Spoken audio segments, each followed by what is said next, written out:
என்ன புடவை? பச்சை புடவை இல்ல காட்டன் புடவை. எல்லாரும் காற்று இல்ல. மதுர வீரன் தானே. நல்லா இருக்கியா? ஐயா விருது. இது விருது இது தள்ளி விருது. தெரியலையே. விருது நகர். விருது கொஞ்சம் நகர்ந்து இருக்குல்ல. ஐயா ஐயா கோபப்பட்டாங்க. ஐயா கோபப்பட்டாங்க. அதாவது முத்தையா, ஐயா. ஒரு நகைச்சுவையை நம்ம எப்ப முடிக்கணும்னா மக்கள் கோவப்படுறப்ப முடிச்சிடணும். அப்படின்னா நாங்க ஆரம்பத்திலே முடிச்சிருக்கோம். இல்ல ஐயா, நான் சொன்ன ஒரு 2-3 சொன்னீங்க அங்க உட்காந்து.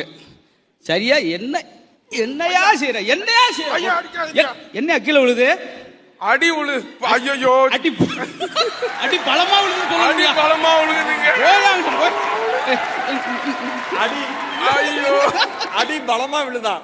மகேஷையா, எங்களை எதுக்காக கூப்பிட்டு விருது கொடுத்துருக்காங்கன்னா, கை நட்டுங்க. இதுக்காக தான் எங்களுக்கு கொடுத்துருக்காங்க. என்னது? செலிபிரிட்டி. வந்து வந்து வந்து வந்து வந்து வந்து வந்து